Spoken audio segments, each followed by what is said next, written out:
지금의 현상은 문제는 이제 한반도 양안 사태가 바로 옮겨올 것이다. 근데 우리 방산을 더 지금 시간이 없다. 앞으로 향후 5년이 또 다른 또 도약의 계기이자 한반도 대한민국을 지킬 수 있는 뭐 남은 기회 시간.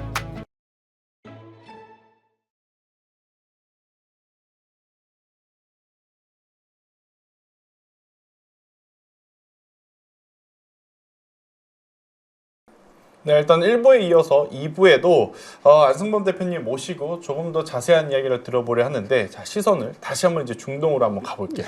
네, 이란과 미국의 이번 무기전, 대표님이 보시기엔 어떻게 보이세요? 그러니까 이란에서 이야기하는 이 드론의 가격이 3천만 원이라고 나오고 있는데, 또 이 3천만 원의 드론을 막기 위해서 60억 원대 이제 패트리엇 미사일을 이제 사용한다. 이게 이제 비효율성이라고 보이거든요. 그러니까 저처럼 아무것도 모르는 사람 입장에서 보면 이건 대표님의 시선에서는 어떻게 해석을 하는 게 맞을까요? 일단 기존에 이제 91년도 걸프전 때 활약했던 게 이제 패트리어트 옛날 팩2 PAC2라는 이제 미사일인데, 그때 명중률이 되게 낮아서 그거를 국내에 도입하는 걸 반대하는 사람들이 많았어요. 근데 이제 사실은 그때 다른 사연이 있었죠. 그 패트리어트 미사일이나 옛날 아파치를 90년대 도입 못하겠던 거는 국내 방산을 보호하기 위해서, 예를 들어서 그 당시에 K1 전차 생산하는 때고 KU-15 자주포를 생산을 막바지에 갔었고 K9 자주포를 막 개발을 해서 내놓으려고 했던 시기였기 때문에 그때 상당히 왜곡된 시절이 있었어요. 대한민국에서 걸프전을 보고서 이라크 상대로 전쟁을 처음 했던. 근데 지금 이제 그런 상황은 저는 뭐 무관하고, 그런데 이게 패트리어트라는 게 그때부터 이제 알려져서 쭉 왔는데 2015, 16년 그 10년 전에 팩3가 이제 대두가 됐죠. 팩2는 이제 기존에 이제 혼합 대항공기 아니면 뭐 대탄도탄 이게 요격한다고 하는데, 더 이게 좀 빠른 탄도탄을 요격한다든지 하면은 이제 팩3가 대두돼서 그것도 두 종류로 나눠져요. 뭐 구형이 있고 신형이 있는데, 그 당시에 지금은 이제 다 평준화됐는데 뭐 CRI 형이나 뭐 MSE는 신형이고, 근데 과연 이게 이번에 사용되는 게 과연 다 혼재돼 있을 텐데, 구형탄이나 거기서 구형탄도 좀 업그레이드를 하니까 각각. 그래서 이게 데이터가 나오려면 시간이 걸리고, 그리고 말씀대로 비싸요. 일단 미사일이 크잖아요. 일단 크면 비싸잖아요. 그러면은 이거를 탐지를 할 때 이게 문제가 탐지 수단, 레이더 계통이나 뭐 적외선이나 인공위성에서 추적을 한다든지 뭐 이런 것들이 다 혼합돼서 이 종합 추적 탐지 추적이 돼야 되는데, 거기서부터 실패를 하니까 근접해서 날아오는 거. 근데 고도가 영상으로 찍힐 정도면 높지가 않고 보인단 말이에요. 특히 주간에는 뭐 계란형이라 하더라도. 그래서 이거를 막으려면 이런 패트리어트를 쓸 게 아니라, 예를 들어서 우리나라에 뭐 천마 대공 미사일이 있어요. 그 단거리 저고도 막는 그런 미사일이 좀 특화돼서 많이 깔렸어야 되는데, 그것들이 다 저기로 편중돼 있죠. 현재로서는 유럽에. 유럽하고 러우 전쟁에 다 그것도 쏟아 먼저. 거기가 먼저 발생이 됐으니까. 네, 그러니까 지금 중동에서는 촘촘하게 고도별로, 뭐 높은 고도는 뭐 우리나라 LSM이 있지만은 사드라든지 이렇게 계층별로 이렇게 층별로 해야 되는데, 그냥 오는 대로 그냥 일단 탐지가 또 근거리에서 이제 되니까 그냥 일단 쏘는 거죠. 일단 막아야 되니까 비싼 걸. 맞아. 근데 탐지 수단이 아직도 완성이 안 된 거고, 뭐 미국 중심으로 우리나라도 있지만은 좀 뭐 10년 동안 지금 헤매고 있는 거고, 2015년도 이래로. 그래서 그것 때문에 비싼 고가의 미사일 쏘는 거 아닌가. 그래서 이거를 이제 좀 벗어나기 위해서 미국에서는 뭐 우크라이나 지역을 이제 우크라이나를 중심으로 암람이라는 공대공 미사일을 지상 발사식으로 하는, 이제 좀 저고도 좀 약간 중고도, 그다음에 독일의 뭐 미사일이 또 하나 있는데, 그거 딜사에서 만드는 이제 IR-IST, 그거를 지상 발사식이 있는데, 이런 것들이 이제 앞으로 수입이 많이 되지 않을까. 그리고 레이더 계통도 좀 더 좀 현대화된 거, 좀 더 성능이 개선된 그 탐지하기 위해서. 그래서 지금 중동 시장이 미사일 도입 시장으로 이제 수출하는 시장으로 바뀌었는데, 지금 말씀드린 대로 그런 좀 더 세분화된 미사일이 유럽 중심으로 들어갈 텐데, 그리고 이스라엘도 팔 거고, 지금 아랍에미리트가 바락 시리즈를 갖고 있듯이. 근데 우리는 좀 더 큰, 이건 패트리어트가 크다면은 조금보다 약간 작은 게 뭐 천궁2인데, 뭐 여러 가지 무게나 사이즈라 이게 이제 무한정 팔릴 거라고 하는 거 맞긴 맞아요. 근데 그게 거의 특정 미사일을 올인을 안 한다. 앞으로 이게 우리가 발주받는다는 게 천궁2만 올인 안 하고, 지금 말씀드린 암람의 지상 발사식이라든지. 그런데 지금 뭐 이란에서 이야기하는 것일 수는 있겠지만, 일단 게릴라전은 좀 지속 이어질 가능성이 높다면, 그 게릴라전에 이용될 게 사실은 대형 미사일보다는 거의 이제 드론, 그러니까 소형 미사일들이 많잖아요. 그러니까 패트리어트를 지금 사용하는 게 사실은 비효율성이 있지만 레이더의 감지가 되자마자 지금 대응을 해야 되다 보니 쓰게 된다면 재고가 되게 빠르게 소진이 될 거란 말이에요. 사실상 뭐 지금 많이 소진돼서 먼저 그 러우 전쟁 지속됐잖아요. 거기도 뭐 주내 만에 뭐 조금만 주내 만에 재고가 없어서 그랬구나. 예, 그러다 보니까 이제 주한미군 걸 빼서 돌려막기 하겠다는 얘기까지 나오는 거고. 그래서 이게 궁극적으로 이게 우리 이제 이 시대 대한민국의 이 시대가 방산 쪽에 국방이 국산 미사일 개발이 됐으면은 돈을 듬뿍 줘서 빨리 지금부터라도 만들게 돼. 그러니까 국방비 증액이 그런 측면에서도 중요해요. 너무 찔끔찔끔 주는. 아니 이게 다 분산되죠 돈이. 인건 예. 그 군인들 월급도 이제 많이 올라갔고 인건비, 뭐 장교들 문제도 있고 처우 문제도 있고, 그다음 비옥교, 뭐 집도 문제가 있고 골고루 다 하긴 해야 되죠. 다 중요하잖아요. 근데 지금 한정내 예산을 이렇게 넣어봤자 증액을 했다고 하지만은 또 이거 갖고 모자라고 또 특정 이 전쟁이 등장하니까 이 특징들이 그러면 청궁 2 시리즈를 더 도입을 해서 지금 국방부에서 고민하는 게 이게 한정돼 우리도 자산이 한정돼 있고 이제 패트리어트를 보니까 그럼 군부대 중심으로 그것도 공군기지 중심으로 배치를 하자. 그럼 민간인들은 죽을 수 있는 거예요. 근데 그거를 방지하기 위해서는 국방비 더 늘려야 되고 특정 회사를 위해서라도 뭐 특정 LIG든 그러면 우리가 세금을 내잖아요. 그럼 배분을 더 해야 되는 거죠. 이 민간 지역도. 근데 문제가 민간 지역으로 하지만은 지금 이쪽 지역에 보면은 이 숨어 있어요. 미사일 부대가, 대공 미사일 부대가 서울 시내. 예를 들어서 제가 직접 봤던 게 강남의 신사동 사거리, 신사역 사거리 아시죠? 그 옆에 야산이 하나 있어요. 빌딩 뒤에 거기 미사일 부대가 있어. 그다음에 올림픽도로 사갈 때 양쪽에 방공포대 자유로도 그렇고. 그 무슨 얘기냐? 그 북한이 생각할 때 다 미리 알고 있단 말이에요. 때리다 보면은 민간 신사역 사거리 너무 가까우니까.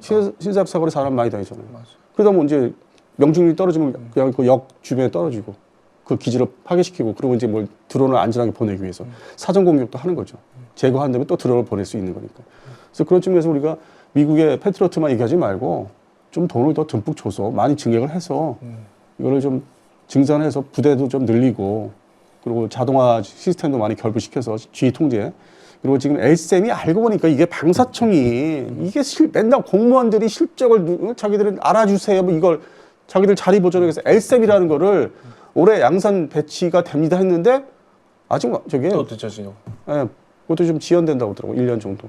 그러니까 부대 배치가. 그러니까 만들고는 있겠죠. 초도 무기는 만들고 있는데 그러려면 또 딜리버리 전달해서 또 교육 훈련해서 실제 대비하려면 시간이 더 걸린다. 그러니까 지연이 되는 거예요. 그래서 방사청이 급하게 발표하고 좀 지나니까 또 조금 늦어집니다. LSM도 지금 중요하거든요. 그리고 수출 시장에서 기다리는 나라가 많고 그건 고고도니까. 근데 LSM도 1형이에요 지금. 2형도 아닌. 완전한 거는 2형이라고. 근데 그건 이제 개발 시작했어요. 청궁 3하고 같이. 그러니까 이것들이 다 그러니까 우리도 자체 배치를 해야 되고 신형도 개량도 양산 배치가 되려면은 몇 년도? 2030년도까지.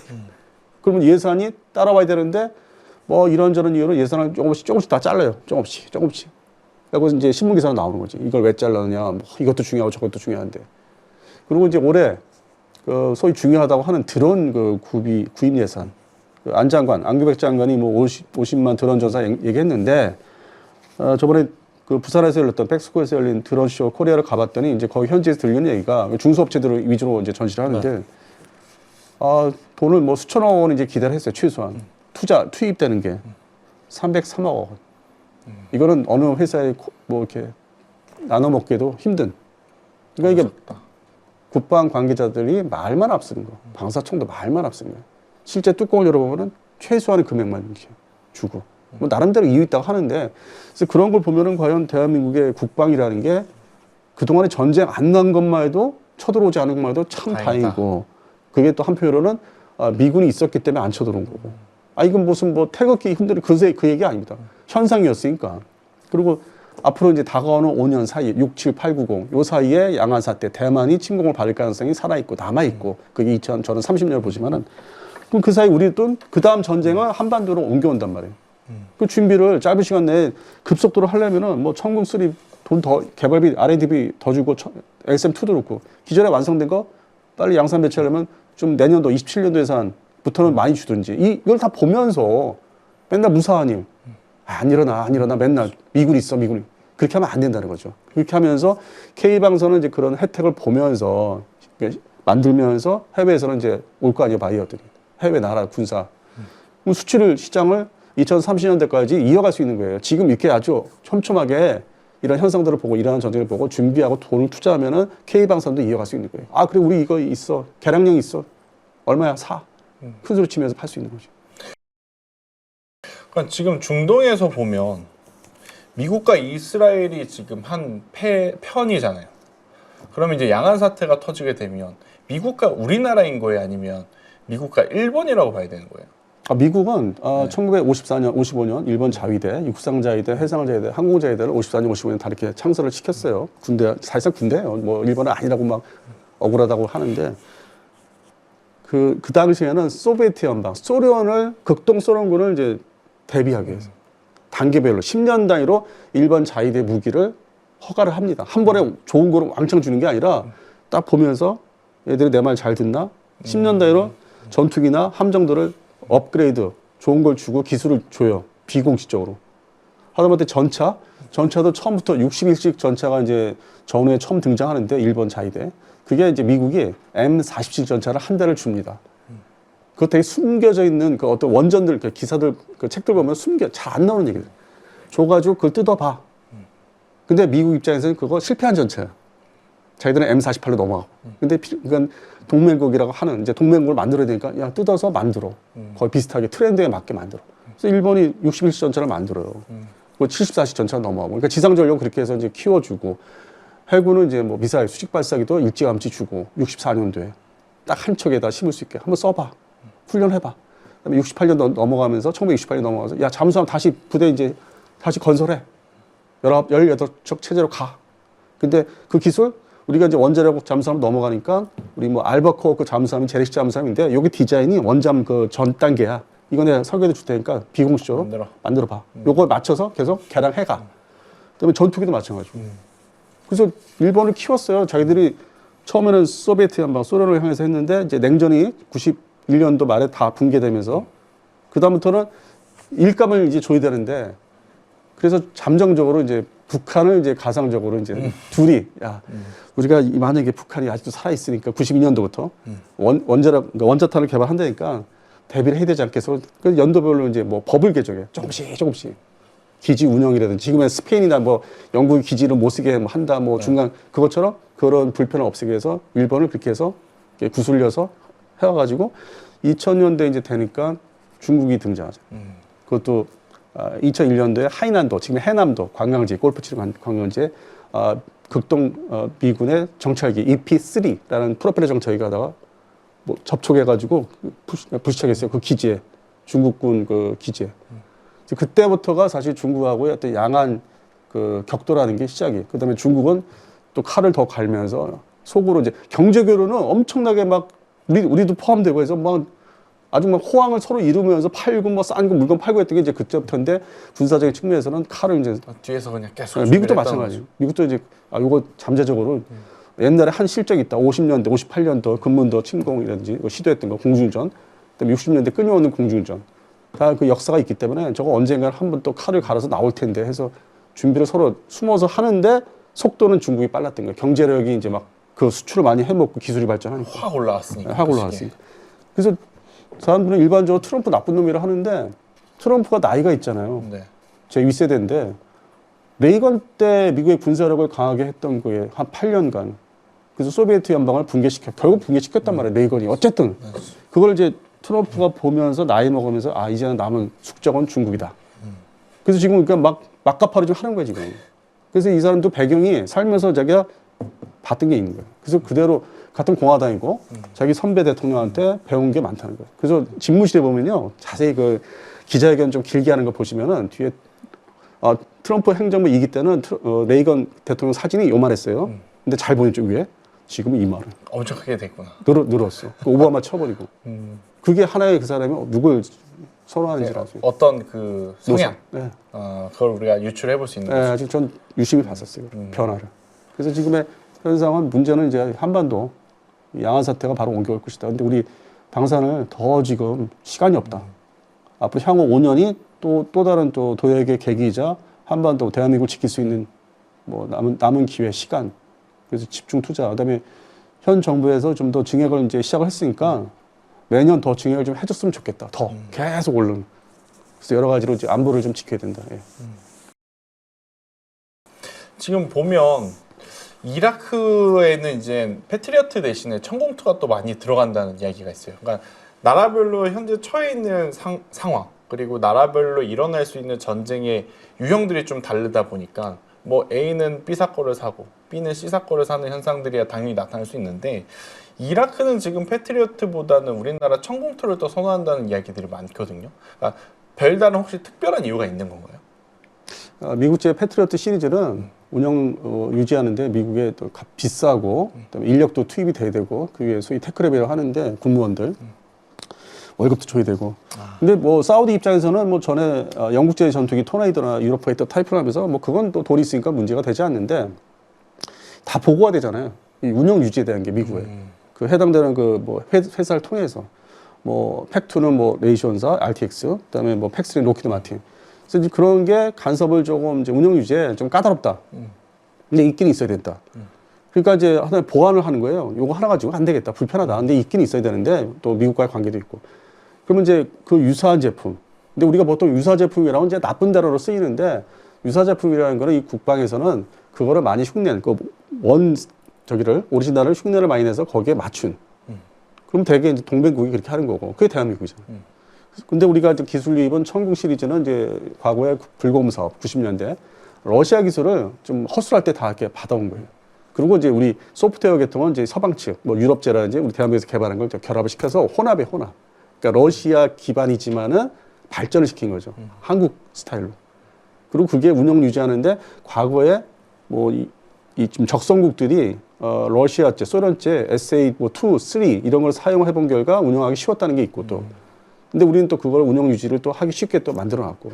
그 과거에 사례가 돼 있었기 때문에 어떻게 해야만 이거를 운영하기 좋게 할지. 그래서 그런 다목적으로 운영할 수 있을 때 좀 편리하다는 거죠. 그러니까 패트리어트는 뭔가 까다로운 게 있다면 비용도 자체가 비싸고. 그러니까 그거보다는 뭐 한 70% 가격이라든지. 근데 운영 유지는 쉽다든지. 그다음에 대한민국 사람들이 가서 잘 해주니까 서비스를. 그 최근에 뉴스가 우리가 거기에 파견된 엔지니어가 실전에 투입됐다는 얘기. 그게 그 얘기예요. 그게. 그러니까 이게 이제 미사일만 가는 게 아니라 그러니까 천공투를 보낸다 그래서 그 천공투 모델만 가는 게 아니라 이것을 관리 감독하고 유지 보수해야 되는 인원들까지 포함되어 있는 계약인 거죠. 예를 들어서 폴란드 FAOC 네. 거기 사람들 많이 가 있어요. 제대로 이제 가동시켜주기 위해서 초기 단계니까. 근데 그게 이제 10년 정도 넘어가면은 그들이 다 배우게 되기 때문에 보통 평균 우리나라도 그랬지만은 그 다음부터는 이제 숫자가 줄이죠. 돈 나가니까 그 해당되는 나라에서. 근데 지금 초기이기 때문에 중동에 이 지금 천공투 도입한 나라들은 초기이기 때문에 우리 업체 사람들이 많이 가 있죠. 가서 살아야 되지. 그분들도 참 어렵네요. 아니 이제 월급은 많이 받으니까 좋은데 네. 뭐 딱히 뭐 아시다시피 중동에서 뭐 이렇게 놀 것도 없고 이렇게 지루한 이제 생활을 해서 그냥 월급만 이렇게 전쟁 나면 휩쓸려 들어가야 되고 가서 막 해줘야 되고 만져줘야 되고 그러니까요. 그 시스템을 그게 기사로 이제 하나 나온 게 있더라고. 참 쉽지 않은 것 같습니다. 무튼 이렇게 지금 중동 쪽에서 일어나는 지정학적 리스크 또 이제 이걸 바라보면서 우리나라들이 미리미리 또 준비해야 되는 여러 가지 분야와 어떤 현황에 대해서 굉장히 좋은 이야기를 오늘 들어볼 수 있었던 시간인 것 같습니다. 오늘 굉장히 많은 인사이트 주신 디펜스타임즈의 안승범 대표님은 여기서 인사드리도록 하겠습니다. 감사합니다. 예.